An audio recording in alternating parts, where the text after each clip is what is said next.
Good morning అండి. Last క్లాస్లో మనం రామకృష్ణ మిషన్ గురించి చర్చించుకున్నాం. దాని కంటిన్యూషన్ ఇవాళ ఆ రామకృష్ణ మిషన్లోనే స్వామి వివేకానంద, ఒకసారి చూడండి, స్వామి వివేకానంద. సో కంటిన్యూషన్ అనమాట. ఎవరు? రామకృష్ణ పరమహంస తర్వాత రామకృష్ణ మిషన్లో స్వామి వివేకానంద కంటిన్యూషన్. సో ఈయన ఏంటి? స్వామి వివేకానంద గొప్పతనం ఏంటంటే హిందూ మత పరిరక్షణకర్త ఈయన. అలాగే స్వామి వివేకానంద హిందీ భాషను మొట్టమొదటిసారి జాతీయ భాషగా ఉండాలని చెప్పిన మొట్టమొదటి వ్యక్తి అండి వివేకానంద.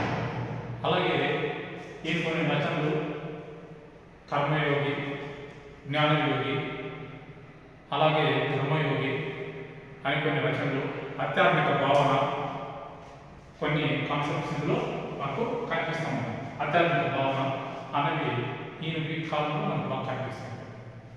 అలాగే ప్రభుత్వ భారతే ఒక పత్రిక రాయించారు స్వామి వివేకానంద.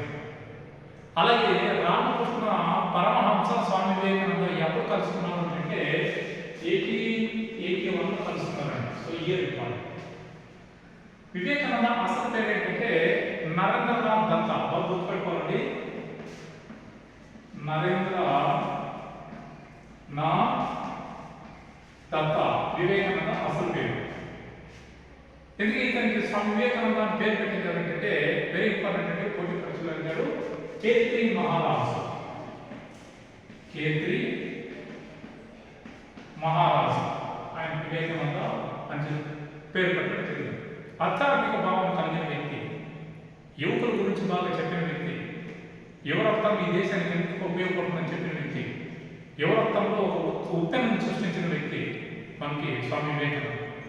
అలాగే హిందూ మత గొప్పతనాన్ని, హిందూ మత సిద్ధాంతాన్ని ప్రపంచ దేశాలకు చాటి చెప్పిన వ్యక్తి. సో అందులో మన ప్రధానంగా ఒక ఇంపార్టెంట్ ఏంటంటే పోటీ పరీక్షల దృష్ట్యా సెప్టెంబర్ నెల 1893లో సర్వమత సమ్మేళనం చికాగో సమావేశం, బాగా గుర్తుపెట్టుకోవాలండి, చికాగో సమావేశం అండి. ఈ సమావేశంలో ప్రసంగిస్తూ సిస్టర్స్ అండ్ బ్రదర్స్ అనే కాన్సెప్ట్ని ఫస్ట్ ఉపయోగించాడు. సో భారతీయ గొప్పతనం ఈ సమావేశంలో ప్రపంచానికి తెలియజేశాడు. అలాంటి గొప్ప వ్యక్తి మనకి స్వామి వివేకానంద. సో ఈ బిట్ కూడా చాలా పోటీ పరీక్షలు అడిగారు. చికాగో సమావేశం ఎక్కడ జరిగింది, లేదా సర్వమత సమ్మేళనం ఎక్కడ జరిగింది ప్రపంచవ్యాప్తంగా, అలాగే 1893 ప్రత్యేకత ఏంటి అనేది చాలా పోటీ పరీక్షలు అడిగారు. మీకు కూడా తెలిసి ఉంటుంది, ఒకసారి దాన్ని బాగా గుర్తుపెట్టుకోవాలి. సో అలా మన హిందూ మతానికి విశేష చేసిన వ్యక్తి రామకృష్ణ పరమహంస ప్రియ శిష్యుడు Vivekananda.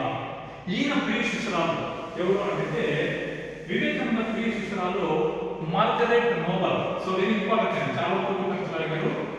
Margaret Nobel, Margaret Nobel ఈయన ప్రియ శిష్యురాలు. సో ఈమె వివేకానంద జీవిత చరిత్రను రచించిన ఆమె.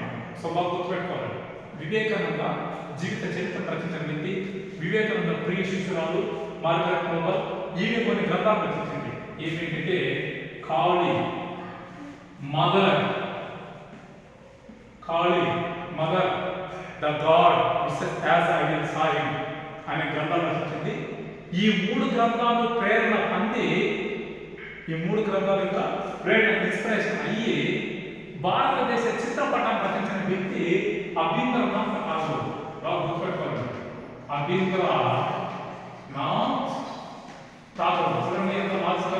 భారతదేశ చిత్రపటాన్ని రచించిన వ్యక్తి ఎవరంటే అభింద్రనాథ్ ఠాగూర్. సో బాగా గుర్తుపెట్టుకోనండి, భారతదేశ చిత్రపటాన్ని రచించిన వ్యక్తి అభింద్రనాథ్ ఠాగూర్.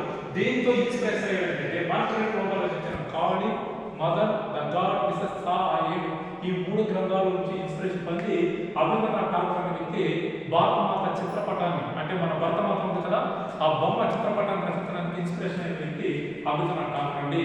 సో ఈ 3 గ్రంథాలు సో స్పందించిన వ్యక్తి అనమాట. సో ఇదేంటి మనకి ఈ రామకృష్ణ మిషన్లో ఉన్న కొంచెం ఇన్ఫర్మేషన్. నెక్స్ట్ క్లాస్లో దివ్య జ్ఞాన సమాజం గురించి చర్చించుకుంటాం. చర్చించుకునే ముందు ఒకసారి వీడియో చూస్తున్న వాళ్ళకి సార్స్ అండ్ మేడమ్స్ ఒకవేళ కంటెంట్ నచ్చితే లైక్ చేయండి, సబ్స్క్రైబ్ చేయండి, షేర్ చేయండి. మరిన్ని వీడియోతో మేము ముందుకు వస్తా. Thank you. అలాగే మనకు ప్రతిరోజు షార్ట్ వీడియోలో కొన్ని ఇంపార్టెంట్ బిట్లు పెడుతున్నానండి. పోటీ పరీక్షలు ఉంటే 4 ఆప్షన్లు ఇచ్చి క్వశ్చన్ ఇచ్చి బిట్లు పెడుతున్నా. ఒకసారి దాన్ని చూడండి, చాలా యూస్ఫుల్గా ఉంటుంది. Thank you.